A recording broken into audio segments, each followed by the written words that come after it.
10월 24일 월요일 새벽 예배 본문의 말씀은 시편 41편 1절로 13절까지 말씀이 되겠습니다. 시편 41편의 말씀을 통해서 월요일에 주시는 하나님의 은혜를 함께 나누도록 하겠습니다. 자, 시편 41편 또한 다윗의 시라고 성경은 우리에게 알려주고 있습니다. 자, 41편은 내용상 지혜의 시로 분류가 됩니다. 그래서 내용은 다윗은 하나님이 인간을 긍휼히 여기셨듯이 인간들도 서로 긍휼히 여기고 사랑하고 돌봐주고 할 때에 하나님께 그러한 긍휼과 은혜를 덧입는다.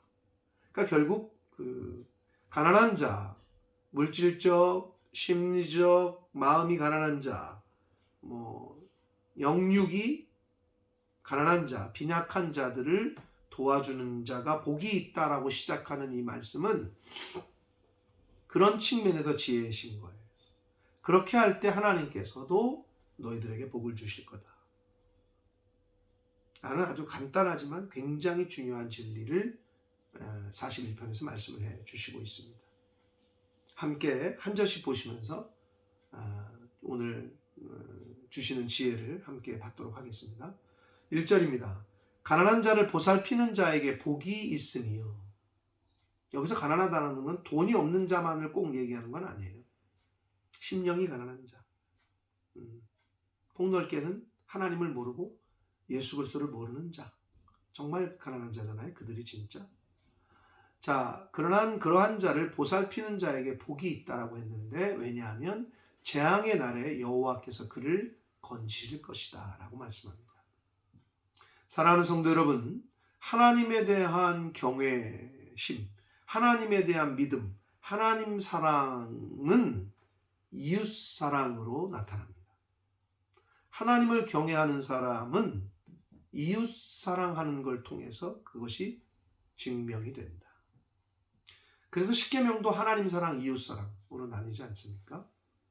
하나님을 사랑하고 이웃을 사랑하는 것이 율법의 완성이요 마침이라고 말씀하시지 않았습니까? 예수님께서.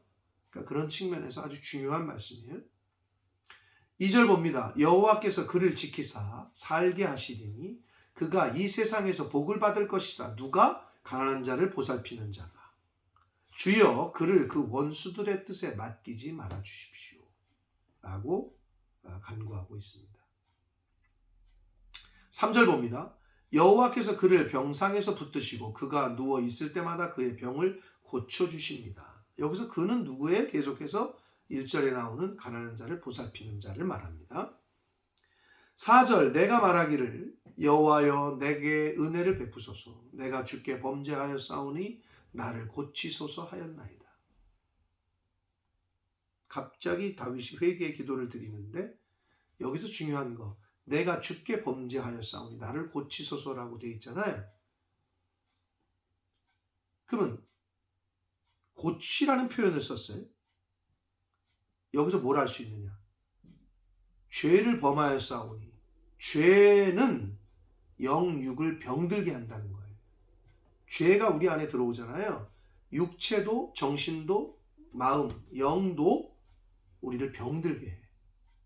그래서 지금 다윗이 고쳐주십시오라는 표현을 쓴 거예요. 여러분, 죄는 버리셔야 됩니다. 모양이라도. 악은 모양이라도 버리셔야 돼요. 철저하게 매일매일 말씀을 우리가 왜 듣고 읽느냐? 성령의 조명, 핀조명 쏘듯이 쏴서 내 안에 죄가 있나? 이런 죄가 있나? 이런 죄가 있나? 이런 죄가 있나를 살펴서 버려야 돼요. 안 그러면 병이 듭니다. 병이 들어요. 그래서 내가 주께 범죄하였으니 나를 고치소서라고 표현을 지금 하고 있습니다. 자, 5절부터 12절까지는 원수들, 다윗을 대적하는 원수들의 악한 모습들을 하나님 앞에 고발하고 하나님의 공의에 복수할 기회를 간구하는 개인적인 복수가 아니라 하나님의 공의에 갚으심을 간구하는 내용이 이제 나오는데 한 절씩 보겠습니다. 5절입니다. 나의 원수가 내게 대하여 악담하기를 그가 어느 때나 죽고 그의 이름이 언제나 없어질까. 저거 언제나 되질래나 이런 표현을 쓴단 말이에요. 드라마나 사회에서는. 저거 왜 안 죽나? 응? 원수가 그러니까 나에게 대해 말하기를 그렇게 말한다는 거예요. 응? 저 이름 석자 안 들었으면 좋겠네. 나의 원수가 그렇게 말한다는 거예요. 6절 나를 보러 와서는 거짓을 말하고 그의 중심에 악을 쌓았다가 나가서는 이를 널리 선포한다. 나한테 와서는 나를 그냥 챙기는 척 위하는 척하고 밖에 나가서는 이상한 소리하고. 응? 원수가 하는 짓이죠. 거짓의 영에 붙들린 바된 사람들이 하는 짓이에요. 이중적이죠. 7절 나를 미워하는 자가 다 하나같이 내게 대하여 수군거리고 나를 해하려고 꾀하며. 8절 이르기를 악한 병이 그에게 들었으니 이제 그가 눕고 다시 일어나지 못하리라 한다는 거예요. 내가 죽기를 바라고 내가 사라지기를 원하니까. 다윗이 죽기를 바라고 다윗이 사라지기를 원하는 대적들이 있었잖아요. 뭐 인생을 살면서 있겠죠. 9절 내가 신뢰하여 내 떡을 나눠 먹던 나의 가까운 친구도 나를 대적하여 그의 발꿈치를 들었나이다. 한마디로 가장 가까운 사람이 배신하는 거죠. 여러분, 인간은 그 누구도 절대적으로 신뢰할 수 없습니다. 왜냐하면 사람 자체가 나쁘다기보다는 인간 자체가 원래 그렇게 연약해요. 자기에게 불이익이 오면, 상황이 바뀌면, 환경이 바뀌면 언제든지 손바닥 뒤집듯 뒤집을 수 있는 게 연약한 인간입니다. 그러니까 여러분, 사람을 너무 의지해서는 안 된다. 근데 여기서 나를 대적해서 그의 발꿈치를 들었다는 표현이 나오는데, 발꿈치를 들었다는 것은 일반적으로 구약의 이 문학에서 배신을 뜻하는 걸 상징적으로 표현하는 거거든요. 의미하거든요. 이게 무슨 말이냐면, 여러분 나귀 새끼나 말이나 나귀나 말을 기르잖아요, 주인이. 근데 이 나귀나 말이 주인을 못 알아보고 또는 주인을 발로 차. 주인을 못 알아보고. 그런 데서 나온 말이에요. 발을 들어가지고 차버린다고. 뒷발을 들어서. 배신한다는 의미가 거기서 나왔어요. 그래서 발꿈치를 들었다는 표현은 배신한다는 거예요. 10절 그러하오나 주 여호와여 내게 은혜를 베풀어 주시고 아무리 그렇게 나를 배신하고 악한 사람들이 원수들이 나를 그럴지라도 하나님 내게 은혜를 베푸시고 나를 일으키사 내가 그들에게 보응하게 해달라. 근데 이 부분이 다윗이 개인적인 그 원수와 보복을 하게 해달라는 의미가 아니라 하나님의 공의를 세우겠다. 하나님의 공의가 나타나게 해주십시오. 라는 의미로 보시면 됩니다.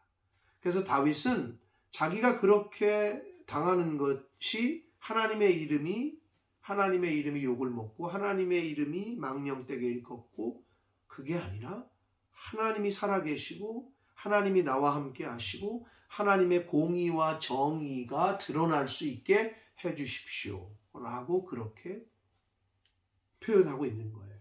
그러니까 여러분, 저와 여러분도 이 세상을 살면서 아무리 억울한 일 당해도 하나님 말씀대로만 하셔야지 원수가 풀려고 분을 내고 화를 내고 노를 내고 하잖아요. 그러면은 나까지 손해를 봐요. 그렇게 하지 마시고 하나님의 공의를 드러내 주십시오. 하나님의 정의를 하나님 실현시켜 주십시오. 이렇게 기도하는 것이 현명한 기도다. 하나님이 행하시는 게 가장 완벽한 복수가 됩니다. 11절 내 원수가 나를 이기지 못하오니 주께서 나를 기뻐하시는 줄을 내가 알았나이다. 원수가 기뻐하지 못해. 하나님이 행하셔서 하나님이 원수를 갚아주시는데. 그래서 하나님께서 나를 나를 사랑하시는 줄 자기가 알았다. 12절 주께서 나를 온전한 중에 붙드시고 영원히 주 앞에 세우시나이다. 라고 고백합니다. 그러니까 다윗의 믿음과 이 신앙과 그의 경험은 오늘날 우리가 왜 하나님을 믿어야 되고, 왜 하나님에게 원수 갚는 걸 맡겨야 되고, 왜 하나님을 철저하게 의지해야 되는지를 오늘날 정말 우리들에게 소망을 주는 메시지예요. 경험을 했다는 거야, 이런 경험. 저와 여러분도 경험하게 될 줄 믿습니다. 다윗처럼 철저하게 하나님만 붙드시는 삶, 철저하게 죄를 멀리하고 회개하는 삶을 살 때 다윗이 경험했던 하나님을 저와 여러분도 경험하게 될 줄 믿습니다. 마지막 13절입니다. 이스라엘의 하나님 여호와를 영원부터 영원까지 송축할지로다. 아멘, 아멘. 아멘을 2번이나 했어요. 여러분 아멘 잘하셔야 된다니까. 아멘, 아멘. 2번을 하고 있어요. 아멘, 아멘. 이스라엘의 하나님 여호와를 영원부터 영원까지 송축하라. 하나님의 이름을 찬양하면서 끝맺고 있습니다. 저와 여러분의 하루하루의 마지막은 하나님의 이름을 송축하고 찬양하면서 하는 것으로 끝맺게 되시길 축복합니다. 저와 여러분의 인생을 하나님의 이름을 송축하며 찬양하는 것으로 끝나게 되는 인생들 되시기를 축복합니다. 아멘, 아멘. 아멘 하셔야 됩니다.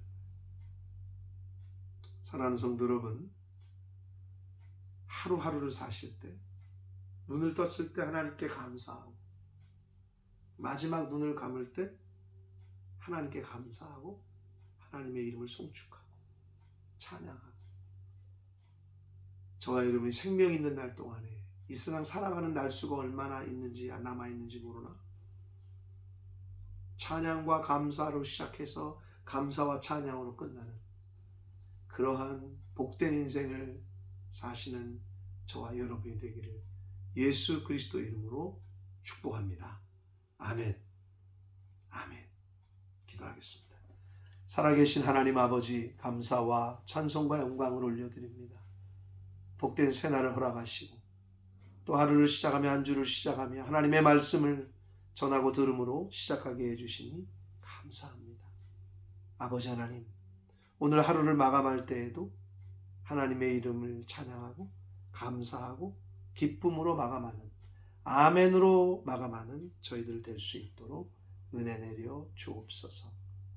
하나님, 인생을 살며 억울한 일을 당하더라도, 원수들을 만나더라도 하나님께 모든 것을 맡기고 하나님의 방식대로, 내 방식대로가 아니라 하나님의 말씀대로, 하나님의 방식대로 그렇게 살아가는 제가 되게 해주시고 하나님의 자녀들, 백성들 되게 하여 주옵소서.